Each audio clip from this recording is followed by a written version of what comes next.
ವಿಶ್ವದ ಅತಿ ದೊಡ್ಡ ಜಲವಿದ್ಯುತ್ ಅಣೆಕಟ್ಟು ನಿರ್ಮಾಣಕ್ಕೆ ಚೀನಾ ಸಜ್ಜಾಗ್ತಾ ಇದೆ. ಭಾರತದ ಗಡಿ ಭಾಗದಲ್ಲಿ ಬ್ರಹ್ಮಪುತ್ರ ನದಿಗೆ ಅಣೆಕಟ್ಟು ನಿರ್ಮಾಣ ಮಾಡಲಾಗಿದೆ.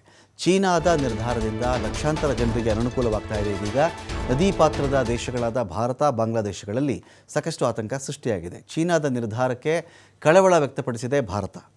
ಕಾದು ನೋಡುವ ತಂತ್ರದ ಮೊರೆ ಹೋಗಿದೆ ಭಾರತ. ಇಲ್ಲಿ ಯೋಜನೆ ಗುರಿ ವಿಶ್ವದ ಅತಿ ದೊಡ್ಡ ಜಲವಿದ್ಯುತ್ ಅಣೆಕಟ್ಟು ನಿರ್ಮಾಣ ಮಾಡೋದು. ಟಿಬೆಟ್ನ ಯರ್ಲುಂಗ್ ಜಂಗ್ಬೋ ನದಿ ಮೇಲೂ ಕೂಡ ನಿರ್ಮಾಣವಾಗುತ್ತೆ. ಭಾರತದ ಗಡಿ ಸಮೀಪದಲ್ಲೇ ಇದಿದೆ. 11.5 ಲಕ್ಷ ಕೋಟಿ ರೂಪಾಯಿ ವೆಚ್ಚದಲ್ಲಿ ಇದು ನಿರ್ಮಾಣವಾಗ್ತಾ ಇದೆ.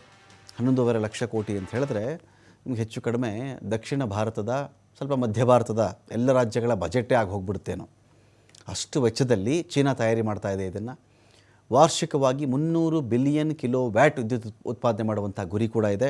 ತ್ರಿಗೋಜರ್ಸ್ ಡ್ಯಾಮ್ ಉತ್ಪಾದನೆ ಮಾಡ್ತಿರ್ತಕ್ಕಂತಹ 88.2 ಶತಕೋಟಿ ಕಿಲೋ ವ್ಯಾಟ್ಗಿಂತ 3 ಪಟ್ಟು ಹೆಚ್ಚು ವಿದ್ಯುತ್ ಉತ್ಪಾದನೆ ಮಾಡಬೇಕು ಅಂತ ಗುರಿ. ಒಂದು ವರ್ಷ 30 ಕೋಟಿ ಮಂದಿ ವಿದ್ಯುತ್ತನ್ನು ಪಡೆದುಕೊಳ್ಳಬಹುದು ಅಂತ ಇದಿದೆ. ನಾಮ್ಚಾಬರ್ವಾ ಪರ್ವತದ ಮೂಲಕ 20 ಕಿಲೋಮೀಟರ್ ಸುರಂಗ ಹಾದು ಹೋಗುತ್ತೆ. ಇಲ್ಲಿ ಟಿಬೆಟ್ಗೆ $3 ಬಿಲಿಯನ್ ವಾರ್ಷಿಕ ಆದಾಯ ಸಿಗುತ್ತೆ ಅಂತೆಲ್ಲ ಕ್ಲೈಮ್ ಮಾಡಿಕೊಂಡಿದೆ.